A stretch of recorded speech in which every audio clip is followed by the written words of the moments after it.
Hi. How are you doing? It's spring and the winds are just rushing through the trees, and I swear the other day I was sitting looking out the window and I was looking, hey Ruby, come on up and say hello. I was like, come on then, you can come up. So I was watching the trees and the wind like sort of was like came through, and all of a sudden like all the leaves were on it, on the trees, like in 5 seconds. Wanna see Ruby? Sister. One of my rules in life is if Ruby comes up for cuddles, I give her cuddles. If I put my knitting down and give her cuddles. So that's the important time. I feel I would hope I would be that way for like kids, you know, like, okay, no matter what I'm doing, like if they come up, like you'll regret not doing it. Just stop everything, even if you're in the middle of something, and just cuddle. And one of the times when Ruby went missing, I had cuddled her the day before, and I was so glad I did, because I never knew if I would see her ever again. But I did see her every day. Oops, she was a little dirty. She hadn't had her grooming yet. The crazy cat lady has a new pattern out. It's called moonkoosa boots.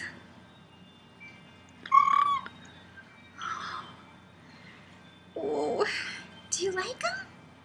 Can you imagine if I made moonkoosa boots for Ruby? Oh my gosh, that would be so funny and cute. Why are you licking? It's quite rude.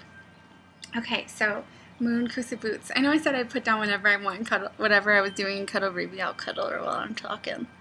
She don't mind. She don't mind none. I did a bottom for these. Not necessarily necessary. So, white ones, mid height. They come just above the ankle, and they're just casual, like super fun. Minis, little feet. These just kind of sit kind of low, like shoes. I've already done the bottom on that one as well. It's blanket stitched. Well, we'll talk more about that in a minute. I kind of want to show you the ones on my feet, but I can't because I seem to have made a lot of these things. moonkoosa. So I decided that this one would be the oak moonkoosa because it's like oak colored, and this is the color of brown sheep wool is actually called oak. So wild oak actually. So oak moonkoosa. These are wolf moonkoosas. Wolf moonkoosas. These are mini moonkoosas. I just can't not call them mini moonkoosas because they're mini, and I don't know what color that is. I thought, well, for a second they were koala moonkoosas, but I don't think that really actually works because everything's koalas. And then the ivy moonkoosas. These are a little bit taller. They're short ones. So there's mini, short, mid, and tall. Is that a lot of information? They are so easy. They are probably the easiest pattern maybe that I have, or second easiest. They're knitted flat, and then the toe is knitted. The toe is flipped back and just seamed up. So simple. Pick up stitches in the round and knit the leg as high as you want to go. Cut your fringe and felt them. And I'm going to show you some tips for felting, because I realized the other day when I was chatting with my friend and I was felting these, I think, and I was just felting, and I was like just going like this with them, and she's like, are you felting right now? I'm like, yeah. She's like, really? Because I don't felt like that. Like, she beats them up and really goes completely crazy. Honestly, all you have to do to felt and agitate the wool is move it like this. And it felts. Not kidding. You don't have to, whoa, good job, rubies. You don't have to, like, you really don't have to sweat and hurt your arms and do everything like that. You can really, I mean, you know, maybe it's a bit more like that. We'll get into that later. Also, I want to tell you, there's so much with this pattern I want to talk about. One thing important. This might be obvious to some people, but not to others. When you make this amount of fringe, wait, is this the good one? This is the good one. Ooh, don't even think I didn't make. They're in a basket. When I did this one, the fringe was too long. It was like a prototype. Had to cut it. Didn't have that nice like wispiness, so I had to start from scratch. See why it takes me so long to put patterns out? So anyway, if you're cutting this amount of fringe, use a fringe card. Measure out your, you know, how long it is this way and how long it is that way, and just, and then I do a snip here and here. Or you could do, you know, make them half the size and do one snip. That's also quite more clever. Quite more clever. Don't worry about my grammars and my uses of the languages. So I actually have another basket full of whatever project I'm working on. Eee, there they all are. Moonkoosas, moonkoosas. Before you write me, and I love you, you can write me anytime. This is called a French market bag. I did get it in England at a little shop, but if you look online for a French market bag, you will see it. It's just a wicker bag. Easy as pie. You buy their little baguettes and put them in there in France. At least that's what I'm told. No, I've seen it. But anyway, I use that in the Hexapuff video, and I get a lot of emails about that. Where'd you get that bag? Where'd you get that basket? Boop! Can you see them? They're probably covered in cat. Well, they are covered in cat hair. These are a pair of shorts. Two different kinds of toes. Pointy. Ooh, a gentle point. Not a big point. And rounded. Just a simple little option in the pattern. Are there increases? There is an option for increases. In the pattern, the foot is sized, you know, for kids as well, and for women, size extra small to large, you know, with the 2 size ratio. And then the calf is sized independently. So when you pick up your stitches, you're going to knit for the actual size of your calf. And then there's an option. So there's small, medium, and large for calves. And then there's an option to begin some increases up here if you have a very strong calves. So I'm going to try these on and show you how they look. They don't come up as high as they look. Sometimes I feel like they look like they could come to the knee, but they don't quite. Moonkoosas. Moonkoosas. I mean, they actually do have a song. See, look. What is going on? What is happening?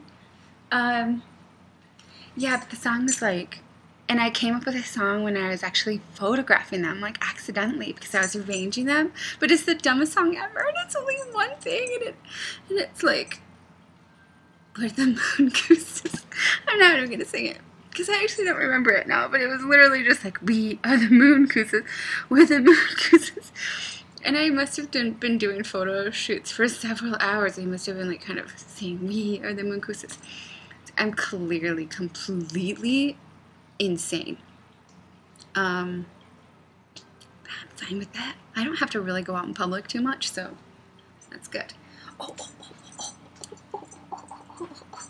I know what I was gonna tell you. This. Okay. Oh, I also did tall wolf moonkoosas. Do they stay up? They actually do.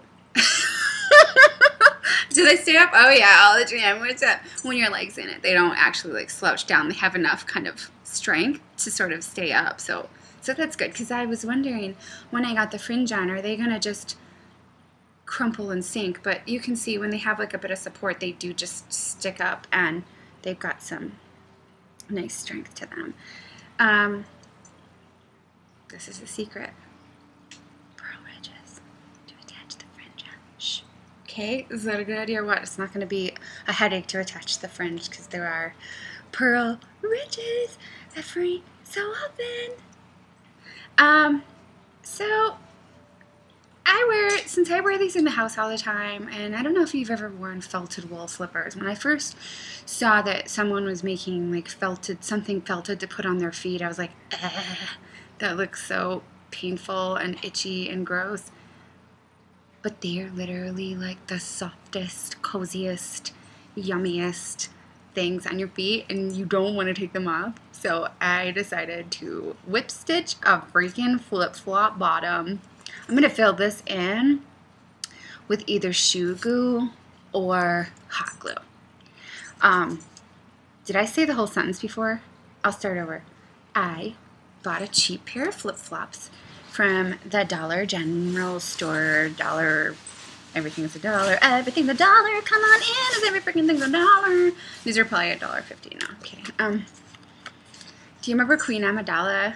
When it first happened, I was calling her Queen Amidala Fitty, and I thought it was really funny, but no one else ever did, and I didn't know if it was because it was like an old joke. But had you ever heard anyone call Queen Amidala?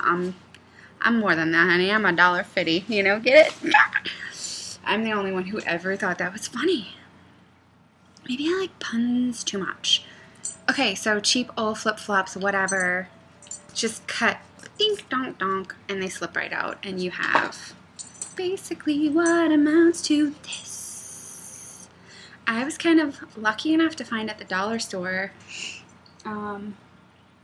which I wouldn't put these on my actual feet. Like, who knows what they're made, what kind of like carcinogens they're actually made from. But anyway, on the bottom of this, it shouldn't make a difference. Lucky enough to find the right color. So really easy. This should wear in the house okay. This is the same bottom as the Hopsalot bottom, the little bunny slippers that I made, if you've ever seen those.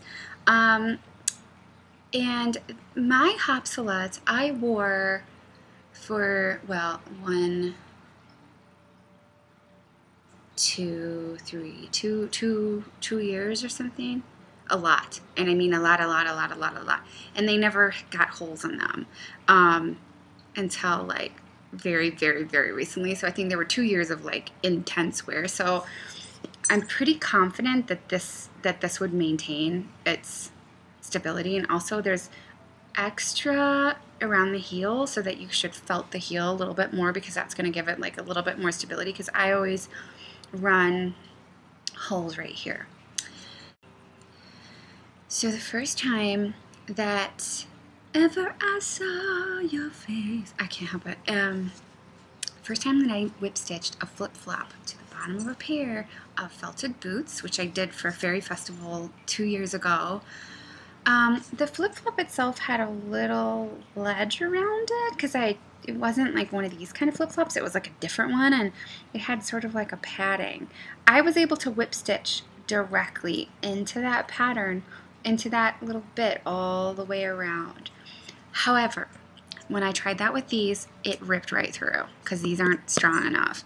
So I determined, unfortunately, that I could not use quilting thread doubled like I use for the leather bottoms. I have to use fishing wire. Held single.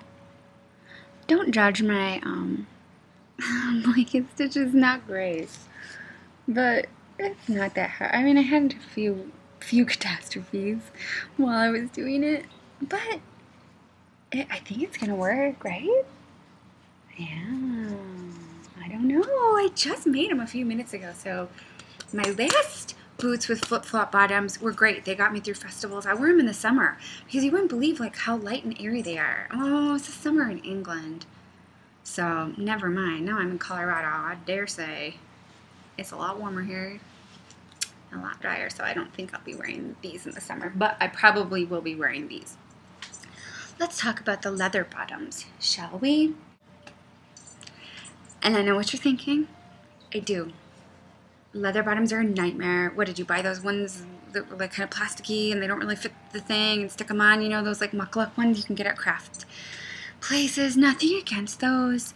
I guess I used to see those and be like, oh, there's got to be another way, but then how do you get the edge to, how would I do that? And leather must be so hard to sew and cut and everything.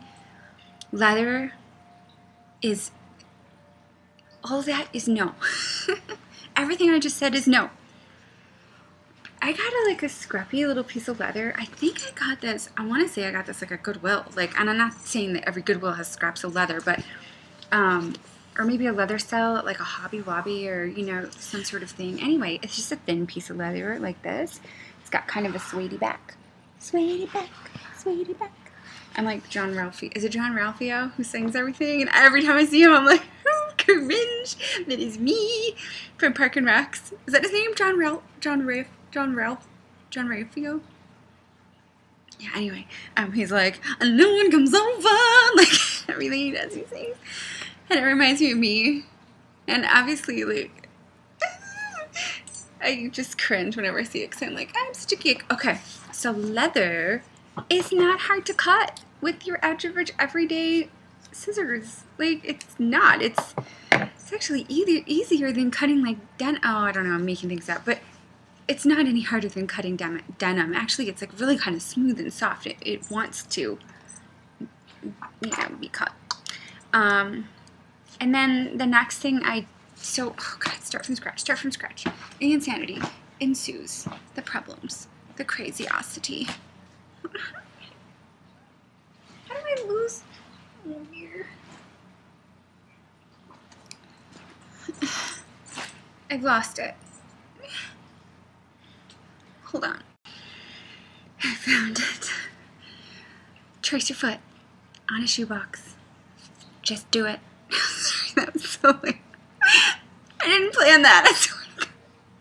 That would be really embarrassing if I did. Trace your foot on a shoebox or a piece of cardboard or whatever you can find. Obviously, this is going to be your right foot. That's going to be your left foot. What? I bet you didn't think of that yet. You might have thought of it when you started doing it, but, you know, maybe you didn't think of it yet. So, you take your cutout, you trace it on your nice little piece of leather. I've got some sitting here right now. It's not as scary as it seems. It's not really a palaver. You just trace it. You'll be able to cut it with a simple pair of these. You'll have your little da-da-da-da-da-da. That's all you need. They hold up amazingly. So this isn't really necessary, but I have like a really sharp needle, and you can get this at any craft store, any sewing store, and I tend to go around and poke little holes just about that far apart. Boop, boop, boop, boop. And I don't push it all the way through by any means. I just go boop. It takes about this amount of effort. Boop. You don't have to make that sound. Boop. And you might want to put a piece of leather here so that you... Very useful stuff. Then get them on here and begin your blanket stitch. Blanket stitch. It's fun, it's easy, it's not tough. I mean, it's kind of like wonky to get it in the right place, but honestly, I fudge all the way. I just kind of like mush it over. Oh, it's getting too far, bring it back. Oh gosh, oh, it needs to be more over here, bring it back. Over there, uh-oh, I need to pull, you know, pull. And whatever's going on in here is going to be very, very forgiving of what's going on out here and vice versa. So it looks like it's on there like to complete perfection, if I may say so, but I promise you it's not. It's scudgy, it's wrinkly, it's just already coming to terms with what I've done to it, so it's fine. So that's it. You can easily get a needle through this stuff. It's not hard to sew at all. First time I did this, I think I stepped in some glue and then stepped on it, you know, and kind of arranged it so it was kind of sticky so I didn't have to mess with it. But then I realized that wasn't really necessary either. So that is moonkoosa's video. I am going to leather bottom all of them because I find it's just nicer to step on. Now, can you wash them? Answer is yes. I put them in the washer, you know, let it fill up with cold water, let them go in there, mush around with the soak, and then put on the spin cycle. They don't felt more, and if you put them somewhere either in the sun or over a fan or, you know, on your heater, however you dry a pair of tennis shoes if it got wet, they're fine. You can actually get that wet. You ready? Felting, the part we're all excited about and a little scared, but it's not scary. I'm going to show you, so it's going to be okay. I know people get really scared when they start talking about felting. They're like, I hate felting, I'm terrible at it. You can't be. It doesn't take a lot of brawn or brains. It takes tenacity. That's it. Just tenacity. If you're patient, you can do it. That's it. So, felting. And it's technically called fulling. If you turn a knitted piece of, a knitted item into felt through hot water and agitation, it's technically called fulling. The language has sort of changed. People do use the term felting quite often, at least most people seem to. So please forgive me for perpetuating inaccurate vernacular.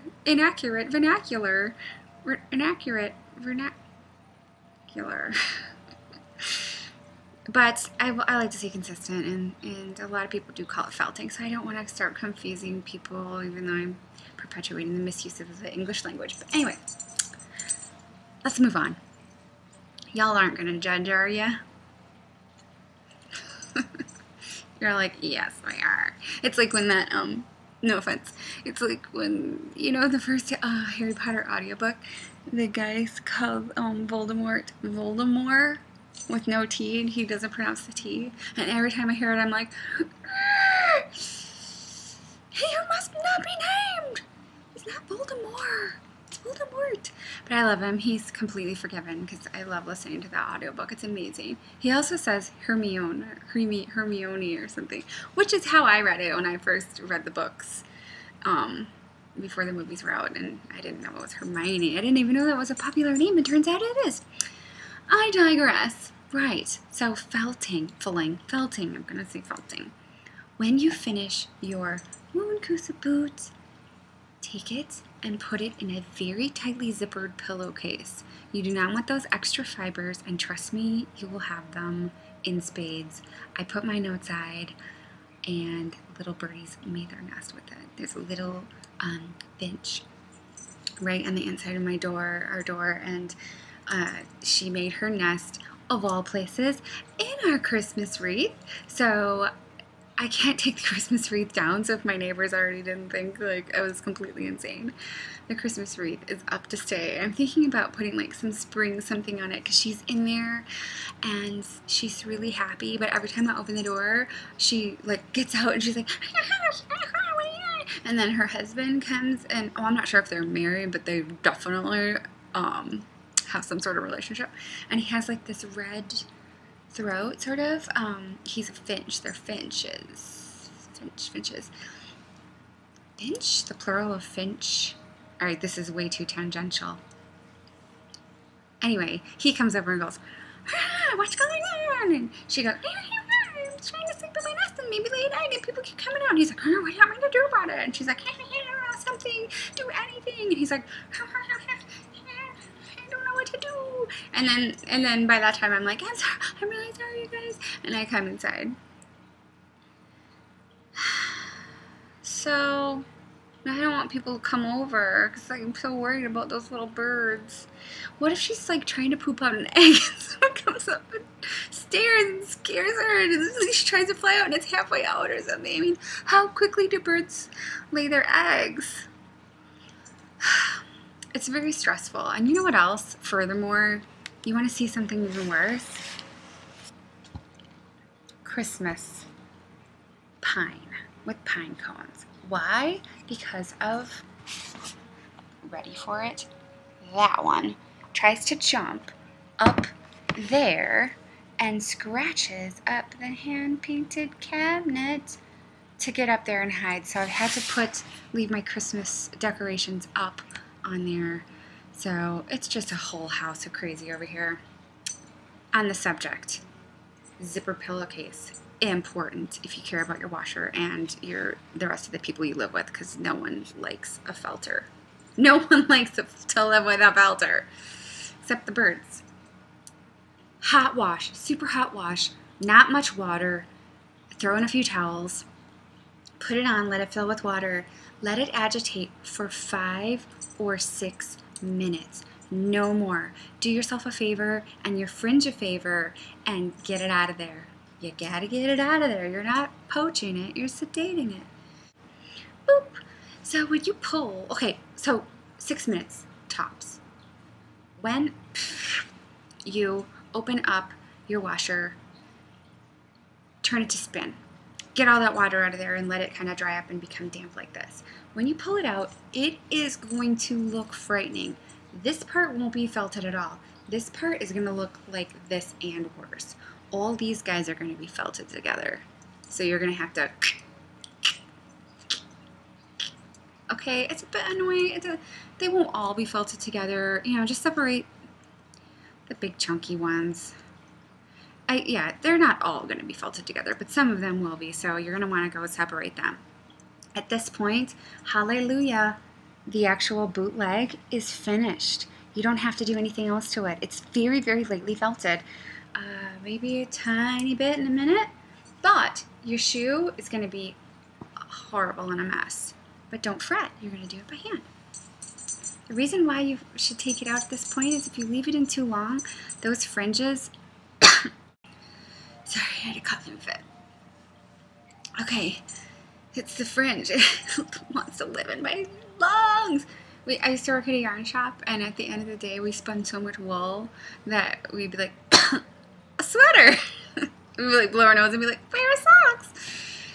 It was pretty much like fiber lungs. I probably still have some like Elizabeth Zimmerman Fair Isle thing going on in my chest. I should be so lucky. So the reason you don't want to leave these in the washer the whole time is you're going to lose that nice little curly, fringy, frispy, wispy, delicious bit of the fringe because it will mat together in an eternal bog of stench. So take them out, separate your fringes. Here's a mini one I'm working on. Not mini, but mini small, if you know what I mean. And pull these down like that. Just kind of start getting them ready. But your foot is going to need a lot of felting still. And you're going to look at it and go, I'll never be able to get that felted. It looks terrible, but you will. Put it in hot water and a bit of soap and just begin your process. And it's literally no more than this. You don't have to, you don't have to do that. You literally don't have to break a sweat. You can just very gently agitate it like that. It's tenacity, indefatigable motion. It's not brawn. The other fun one to do is the making cookies one. You know how your kitties make cookies? Like, but get a little bit more violent. Deep, deep, deep. Oh, there's fuzzies. They're going everywhere. Deep, deep, deep, deep, deep. And just kind of, that's about as violent as you need to get. The rest of it is just a matter of that. If it starts to get cold and dry like this is, just get it in hot water again and add some more soap. Try it on your foot a couple times and like pat it to your foot because it will actually begin to felt when you kind of punch it like that a little bit and it will just start felting. And it takes, sometimes you can sit there and work on it for 30 minutes, but don't sit there working on it for 30 minutes like with water and soap and everything flying everywhere. Just let it be damp, towel on your lap, and just do this. It's the fibers, if they're handled loosely and the other fibers are handled loosely, they kind of go like, hey, what's up? And then they can like, hang out in eternal harmony. So you want to just be chilled out with them. You're going to actually get the same result if you do that, but why do that to yourself? I used to kind of hover over sort of the bathtub with like soap and water going everywhere, and I'm like, and it's just like, now that I've learned to like wring it out and just like sit in front of a movie and do that, suddenly I'll look down and be like, oh, it's already done, and it's not like that. It's never gonna. I will promise you though, I felt 14 of these things, 15, and every single one I did, there was a moment where I was like, this isn't gonna work. This is terrible. This is never gonna. How is this ever gonna feel? Never, there's always that like complete panic. Like I don't want to be this anymore. I'm gonna go like be a doctor. Like, because that's the kind of emotional instability you want for your medical professional. Just kidding. I would never want to be a doctor. Actually, we watch Jeopardy every day because it's kind of like our thing. We bet it's like the biggest, like, I actually am 80 years old. Like, thing. But, oh my gosh, I lost my train of thought. I would be terrible on Jeopardy. What was I talking about? I remember. I didn't remember. I was looking up. Doctors. So anyway, every time there's a medical category, I completely freak out. I can't answer the questions. I will forfeit all of my points just so that I don't, just the whole category, so that I don't have to hear about, like, them talking about veins or clamping. Medical. Not good. I would not be a good doctor. Unless I was a Time Lord. I can be Dr. Who. Wow. I'm so cool.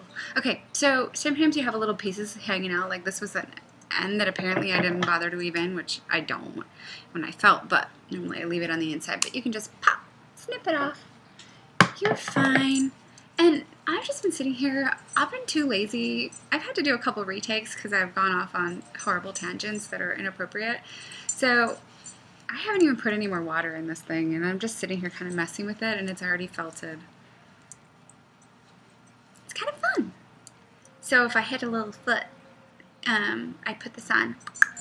Like I said, pat it to your foot. I wanted to do the demo with a little one so it would be easier and kind of fun, but you want to just kind of pat it to your little foot. Get that heel extra. There's a little extra room, like I said, in there so that you can really, really felt that part a little bit more. Focus there. Pull your fringe down. Again, be sure that it's separate. Be sure you rinse out all of the water, okay? Or all of the soap, I'm sorry. You can't rinse out water. That would be really not possible. Oxymoronic. Okay, so then when you dry, the first set I dried flat. Mistake. Do not do that because it was these wolf moonkoosas, and although I've wet them again and redone, well, actually they're better now. Anyway, dry them standing up. For these guys, I probably would set them flat, after I get them kind of shaped to the foot, the desired foot shape, and I pull all these down, make it perfect, perfect, perfect, exactly how you want it to be. See how you can make them pretty? It takes a little more time than this, but I'm just going to go through this process so you can see. Oh, because you really want to, it's a little more fiddly than this because you really, really, really have to make sure they're all separated, and I really didn't take the time to do that. Set them all down, put a paper towel. Is what I would do, is stick a couple paper towels in there, and then set them flat, and maybe, they look like a really unruly, like, feral, unkempt forest person. They're just like, why? I don't comb my hair. I got moss growing in my teeth. I don't know why the forest person would be southern. They wouldn't. So anyway, set them up flat, okay? When they're to your liking, and these are getting really close. Put a piece of paper, crumpled up paper towel, so they sit up like that, and yeah, let them dry, and then that's all there is to it. The felting part doesn't have to be the nightmare. The fringing is actually fun because, like I said, there's little helpful hints in there. And thanks for letting me ramble for this long. Well, I suppose you don't have to let me ramble. You can hang up if you don't want to listen. I just threw it on the floor. Done with that. I had to come back to show you guys the little one that I was working on because he turned out so cute. This is for the kid sizes. So cute. This is about a kid size medium, so it's about a 10, 11. They turned out so good. I'm not going to take photos of them. Maybe I should. But I think, well, anyway, regardless, I needed to show on video. And when you dry it, you can just put a little can of soda in there. Actually, this is peach pear LaCroix, and it's so delicious. You should seriously try this. It is so delicious. Anyway, so it could also be a drink cozy. Can you imagine having a party and be like, put your cans in here. Everyone get your own color. That would be weird. Actually, if you didn't have the foot on, that would be kind of cool. Like a beastie Coke can. Like, oh gosh, for like a forest party. If you were having like a forest themed party where everyone's like caveman or woodland people or something, and then you had these. Actually, who am I kidding? You know we're just going to use those red plastic cups. I hope you love them. I hope you have fun. And even if you don't, I hope you're having a beautiful, beautiful spring and you're enjoying the sun and you're having picnics and you're drinking cold tea and you're getting ready for the rebirth of all the trees. Please go out and get in nature. Put your bare feet on the grass if you can. Most of you probably already do that tons, but if you don't, do yourself a favor because it will reset your system to get your feet on the ground. It's incredibly grounding and it's so important during this time when we as humans are just trying to, carry more light, I think. I don't think it's just me. I think it's going around because I'm seeing it. So get your feet on the ground. And get your feet in a pair of moonkoosas. Because you'll be grounding into the sheep, to the heart of the sheep. P.S. I used brown sheep, lamb's pride bulky for this. So, lots of love from me to you.